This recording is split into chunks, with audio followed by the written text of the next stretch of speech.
Assalamualaikum warahmatullahi wabarakatuh. Ketemu lagi dengan saya Ria Marliana di podcast Self Healing.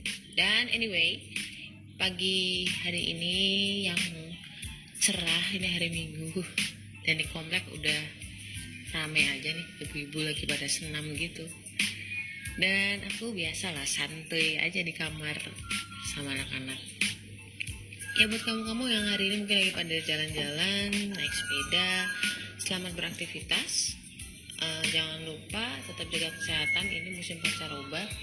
Dan aku kali ini bakal ngebahas tentang apa ya?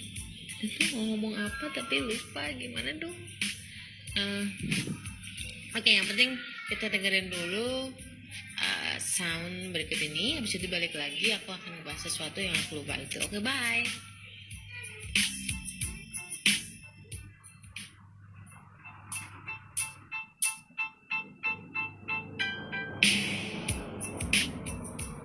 So, karena nggak ketemu juga, aku tadi maunya ngobrol apa ya, niatnya mau ngobrolin apa. Jadi sekarang aku bakal ngebahas tentang kolaborasi ya antara golongan darah B dan O. Why? Anyway, ini sebenarnya banyak banget orang-orang yang jadi komunitas pasangan ini tuh sebenarnya banyak banget, dan memang ya plus minus lah ya, karena semua manusia itu nggak mungkin ada yang sempurna. Namanya pasangan itu pasti ada suka dan gak sukanya.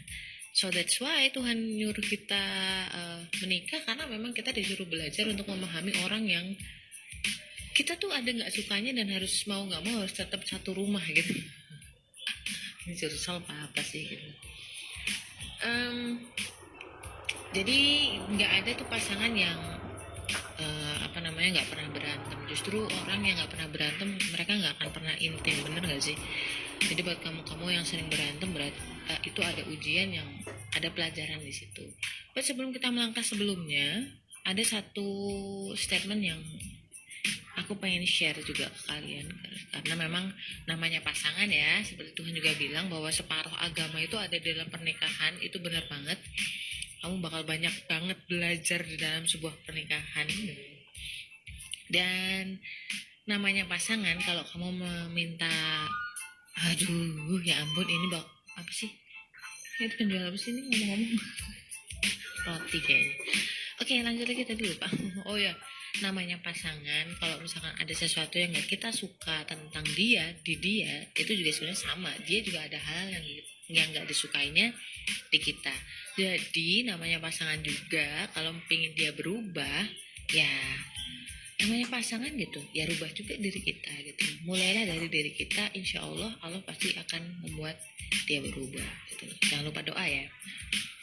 So, yang kita tuntut itu bukan orang lain, tapi berawal dari diri kita. Karena pada intinya, literally sebenarnya yang merubah manusia itu bukan kita.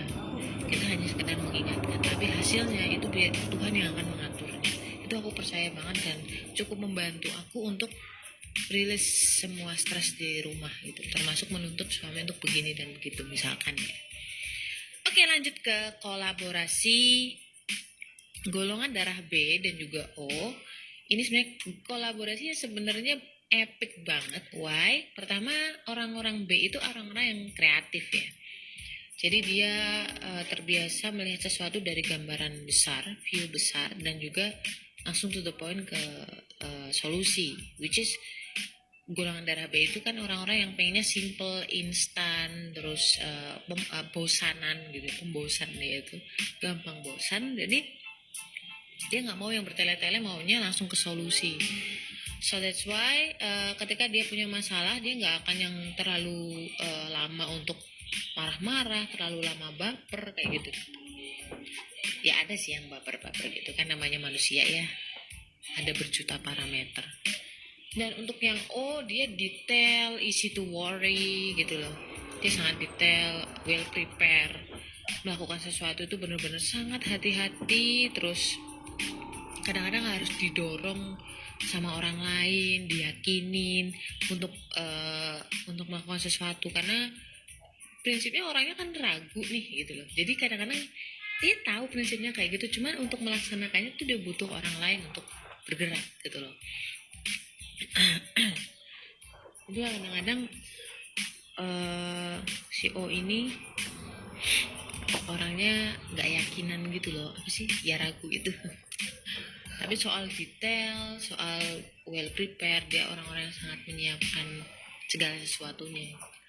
Dan ini akan jadi sangat baik ketika dalam suatu rumah tangga misalkan gitu ya, terjadi suatu masalah yang benar-benar di luar ekspektasi atau di luar rencana mereka, itu B itu bisa langsung straight to the point ke solusi gitu loh.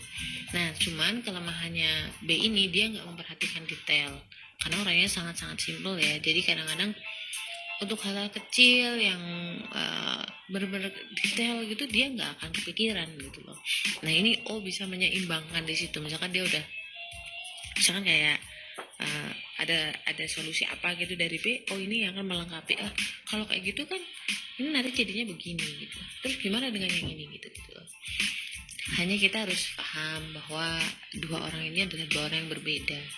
Kalau di satu si B menuntut O untuk straight to the point, itu mungkin akan jadi PR yang sangat besar atau menjadi dirinya gitu, nggak bisa. Atau misalkan si O menuntut si B lebih detail, lebih hati-hati, nggak ceroboh, itu juga akan jadi PR besar dan malah justru ujung-ujungnya ribut. Biarkan masing-masing individu itu belajar satu sama lain gitu loh. Dengan apa? Dengan kebersamaan itu. Nggak perlu saling menuntut kamu harus begini dan begitu, nggak harus gitu loh. You don't have to say it gitu loh. Apa capek, dan di satu sisi dia merasa terintimidasi. Kalau udah terintimidasi ujung-ujungnya nggak nyaman. Kalau udah nggak nyaman ujung-ujungnya ribut. Dan bahayanya karena rata O yang saya tahu gitu, yang saya analisa itu, yang saya analisis, rata-rata O ketika dia sudah merasa nggak nyaman di suatu tempat, dia itu akan pergi. Seenggaknya kayak punya cangkang sendiri gitu loh. Nah ini yang bahaya karena memang PR-nya O adalah komunikasi.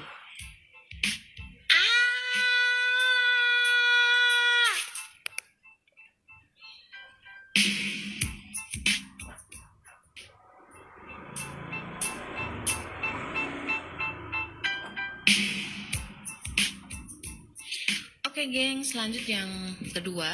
Sekarang untuk session kedua ini, karena tadi ada gangguan, tiba-tiba anak tuh kayak mau ngambil gelas gitu, bahaya gitu, jadi aku potong ya. Untuk sesi yang kedua ini aku bakal ngebahas lebih rinci, lebih apa ya, kayak ke kasus gitu loh.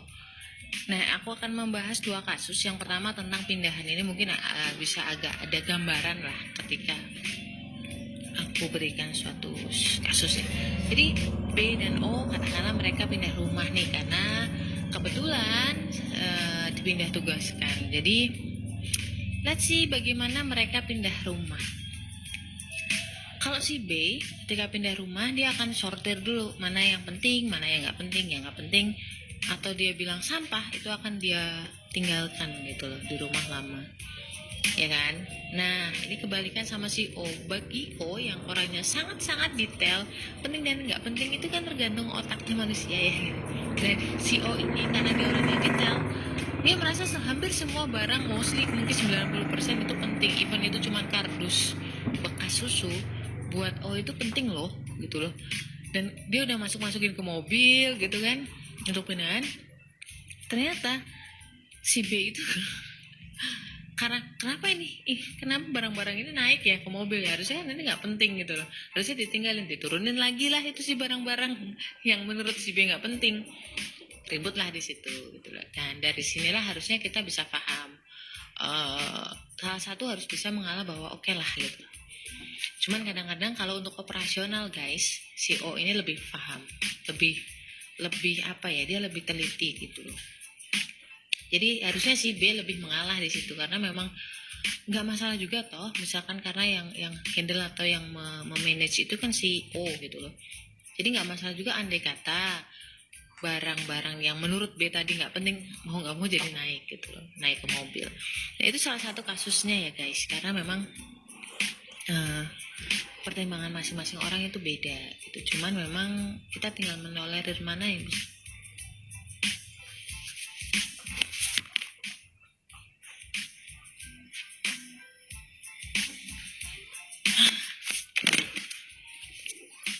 mana yang bisa ditolerir dan mana yang nggak bisa. Dan ini penting banget karena dalam perjalanan sebuah hubungan rumah tangga, yang pertama kita tahu kemana arah rumah tangga atau kapal rumah tangga ini menuju, dan di situ kita akan paham nih mana yang penting untuk diributin dan mana yang nggak penting untuk diributin gitu loh. So karena tadi adalah tujuannya adalah kita moving ke rumah baru, kita harus paham lah kalau misalkan ribut terus kayak gitu kan nggak selesai ya kan.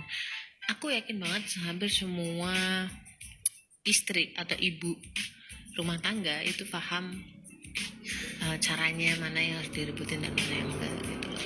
Percayalah kalau aku mah.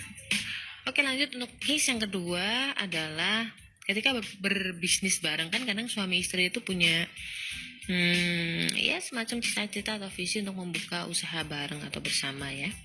Nah, ini penting banget karena memang itu rata-rata kan worry untuk memulai, dia butuh temen untuk memulai, butuh dikuatin untuk memulai sesuatu karena dia prinsipnya belum berani mengambil resiko. Wah ya tadi karena saking detailnya dia tahu banyak, kebanyakan tahu jadinya nggak mulai-mulai, bener nggak? Nah karena B ini kenapa B itu nekat ya? Pertama dia berpikir dari hal-hal yang besar saja, nggak terlalu detail, nggak well prepare, spontan. So you know lah, dia nggak banyak tahu resikonya, jadi dia jalan aja gitu loh. Saudara banyak orang yang mengecap B itu ceroboh, B itu nekat. Tapi ada dua case yang mana B itu sebenarnya udah belajar dari pengalaman dia. Karena cara B belajar itu learning by doing. Jadi bukan berarti dia bodoh loh, tapi dia lebih percaya sama pengalaman dia. Nah, kalau orang-orang yang sudah belajar dari pengalaman, B itu akan lebih bijaksana. Dan untuk sebuah bisnis, bagusnya si B yang memulai, dan karena B pembosan, ketika sudah jalan nih sistemnya, bisnisnya udah jalan, akan baik sekali kalau misalkan yang menghandle seterusnya adalah O. O itu bagus banget di operasional, dia jadi manajer operasional tuh jos lah. Karena apa? Dia detail dan juga sedikit agak idealis, sedikit agak perfeksionis. Maunya itu sempurna, walaupun ketika dipahamkan ada sesuatu yang nggak bisa kayak gitu, dia paham, dia mengerti gitu. So guys, buat kamu yang sekarang punya pasangan B atau sekarang punya pasangan O, dan bahkan mungkin kalian hidup serumah, satu hal yang pasti, jangan tuntut satu sama lain menjadi diri atau pribadi kalian. Why? Sekalinya seseorang dituntut untuk menjadi pribadi yang lain, dia nggak akan pernah nyaman. So biarkan mereka belajar dari kamu. Kamu nggak perlu sampai yang marah-marah, bentak-bentak harus begini dan begitu. Dia belajar kok dari kamu. Dia melihat kamu. Kenapa? Karena 24 jam bareng. Siapa lagi yang bisa dilihat kecuali kamu? Oke guys, nanti mungkin kita akan ngebahas lagi bagaimana caranya si B dan O, bedanya si B dan O ketika mendidik anak. This is really really fun. Dan selalu percaya bahwa Tuhan itu baik. Akan selalu ada jalan dalam setiap masalah. Tetaplah berusaha, tetaplah berdoa. Keep trying and keep praying. Oke guys, teman-teman semuanya, selamat beraktivitas. Itu dulu. Assalamualaikum warahmatullahi wabarakatuh.